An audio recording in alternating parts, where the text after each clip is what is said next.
Olá amigos, sou Leandro Ferreira e este é o canal Vida Plena e hoje nós vamos aprender sobre finanças com o rei Salomão, com o sábio Salomão. Este, que é filho de Davi, foi o terceiro rei da história de Israel e quando dada a oportunidade pelo próprio Deus para escolher entre poder e riqueza e sabedoria, ele escolheu sabedoria para conduzir o povo de Deus. E através de sua sabedoria, deixou importantes ensinamentos para nós, para as mais diversas áreas de nossa vida. E sobre as finanças não poderia ficar de fora. Então, se nós atentarmos ao que a Bíblia Sagrada diz sobre finanças, em especial ao que o sábio Salomão deixou registrado sobre finanças, eu acredito que nós somos capazes, melhor dizendo, de termos uma vida financeira saudável, uma vida financeira frutífera que glorifique o nome do Senhor. O primeiro ensinamento que nós temos com o rei Salomão está em Provérbios, capítulo 10, versículo 4, que diz assim: as mãos preguiçosas empobrecem o homem, mas as mãos diligentes trazem riquezas. Então, este é o principal item que não pode faltar numa vida financeira saudável, que é o trabalho. A Bíblia diz que o trabalhador, ele é digno de seu salário. A Bíblia também diz em Salmo 128 que bem-aventurado o homem que teme ao Senhor e anda nos teus caminhos, pois do suor de teu rosto comerá. Então o homem foi feito para trabalhar.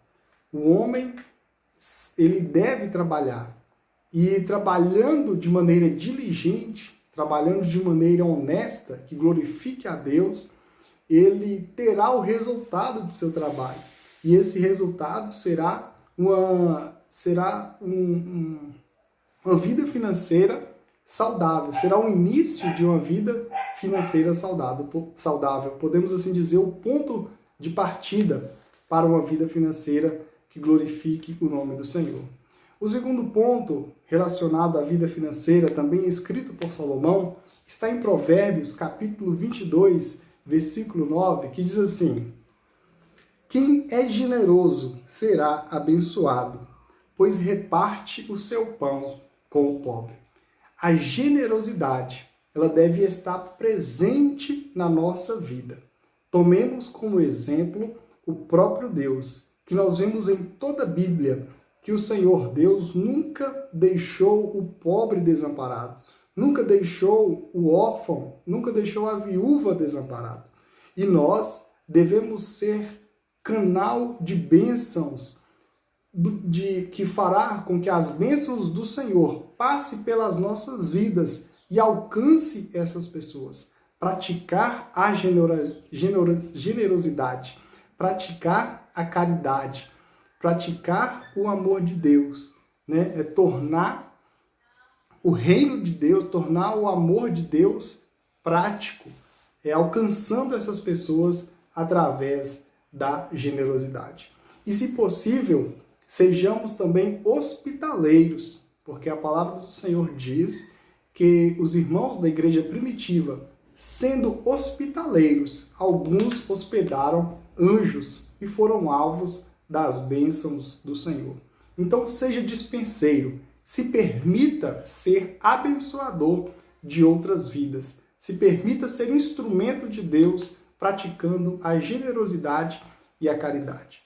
O terceiro ponto também está em Provérbios e está muito ligado à generosidade, e diz assim, Provérbios capítulo 11, versículo 24 e 25. Há quem dá generosamente e vê aumentar as suas riquezas. Outros retêm o que deveriam dar e caem na pobreza.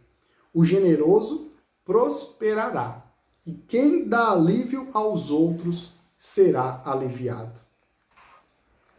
Também relacionado à generosidade, este texto nos ensina que o ato de praticarmos a caridade, ela não vai fazer com que nós nos empobreçamos, não vai fazer com que falte na nossa mesa, com que falte o alimento ou a veste para nós. De maneira alguma.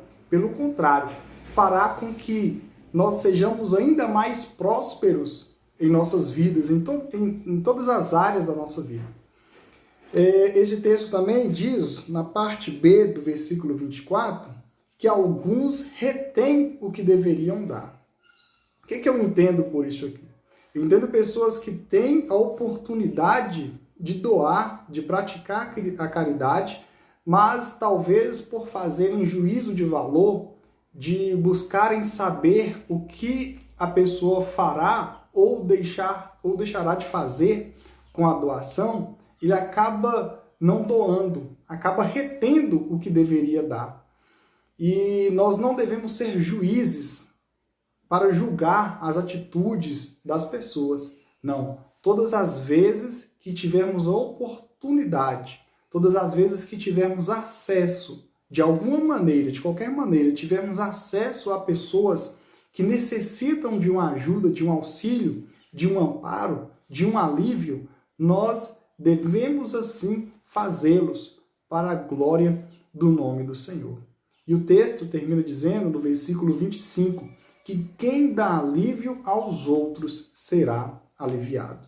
Isso está relacionado à lei da semeadura, porque se nós plantarmos, certamente colheremos. O quarto ponto que nós temos a aprender com o sábio Salomão está em Provérbios, capítulo 17, versículo 16. Assim está escrito: De que serve o seu dinheiro? De que serve o dinheiro na mão do tolo, já que ele não quer sabedoria? Dinheiro sem sabedoria pode se tornar um grande mal. Por quê? Porque o dinheiro ele potencializa a força humana. Se essa força tende ao mal, este ser humano será ainda mais maldoso. Mas se essa força tende ao bem, este ser humano será ainda mais bondoso, ainda mais caridoso. Você certamente já ouviu falar sobre pessoas que ganharam milhões na loteria e acabaram na pobreza. E o seu último estágio foi pior do que o seu primeiro estágio. Isto é dinheiro sem sabedoria. Nós devemos buscar em Deus, na sua palavra, uma mudança de mentalidade, uma mudança no nosso coração, de maneira que nós alcancemos um coração segundo o coração de Deus, para que saibamos lidar com o dinheiro, para que saibamos lidar com a riqueza. E assim, isto será para nós uma bênção. A palavra do Senhor diz que as bênçãos do Senhor são que enriquecem e não acrescentam dores.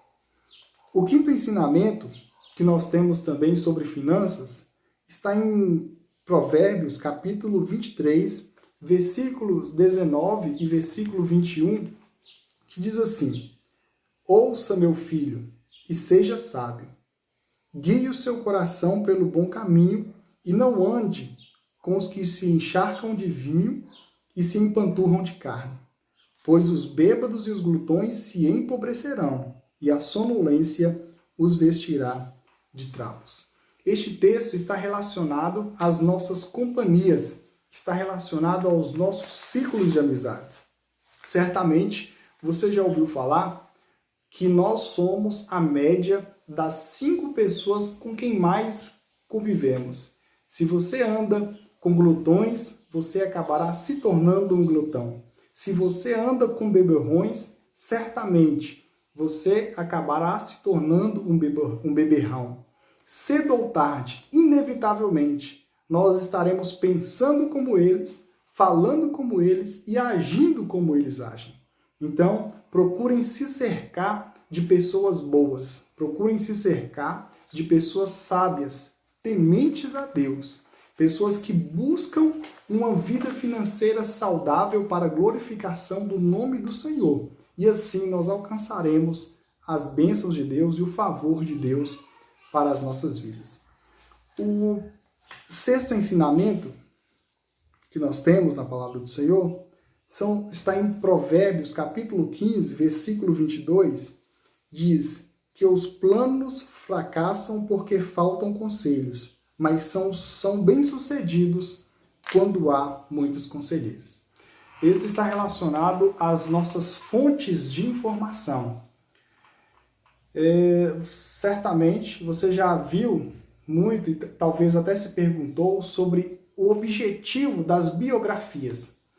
Pessoas que alcançaram êxito em sua vida e hoje são referência nas mais diversas áreas, elas tiveram a sua biografia registrada.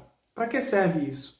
Para que pessoas que almejam ser como aquelas tenham uma fonte de informação e assim se comportar como aquelas se comportaram, fazer como aquelas fizeram, se abster do que aquelas se abstiveram, para que tenham um futuro, um resultado semelhante aos que aquelas tiveram.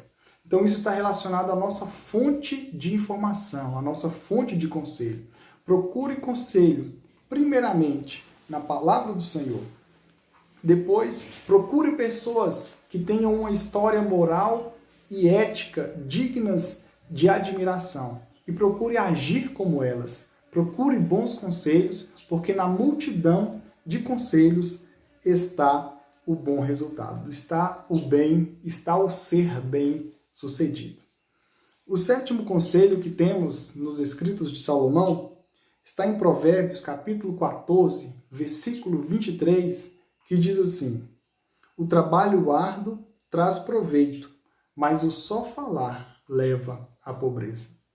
Eu já vi muitas pessoas que têm excelentes ideias, que têm planos mirabolantes, ideias que renderiam excelentes resultados, mas infelizmente ainda são só ideias, são só palavras. O só falar leva à pobreza, mas a atitude, a ação, mesmo que seja pequena, mas se for constante, esta sim trará bons resultados. Então comece fazendo, comece atuando, comece agindo, mesmo que seja pouco. Use ali todos os recursos que estão disponíveis a você, mesmo que sejam poucos, mas faça, haja, e você verá o bom proveito do seu trabalho, conforme está na palavra do Senhor. E por fim, o último conselho de Salomão, dos quais nós escolhemos, está em Provérbios, capítulo 19, versículo 15, que diz: a preguiça leva ao sono profundo e o preguiçoso passa fome.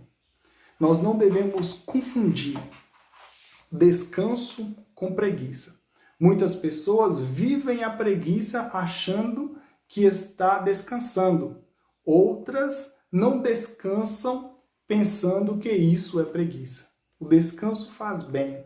É uma ordenança do próprio Deus que tenhamos o nosso dia de descanso, que tenhamos o nosso tempo de descanso. E o descanso também ele é produtivo.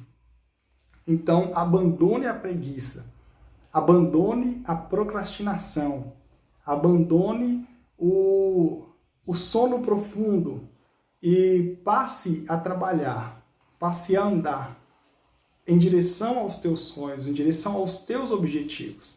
E como está também na palavra do Senhor, em Provérbios, que confie ao Senhor as tuas obras, o teu trabalho, a tua ação, a tua atitude, e os teus pensamentos serão estabelecidos.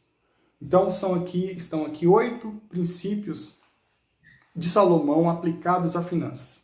Se você gostou deste vídeo, peço que você deixe o seu like, se inscreva no nosso canal, compartilhe esse vídeo com seus amigos, porque ajudará muito no crescimento do nosso canal. Tá bom? Fiquem com Deus, Deus abençoe, um forte abraço, tchau, tchau.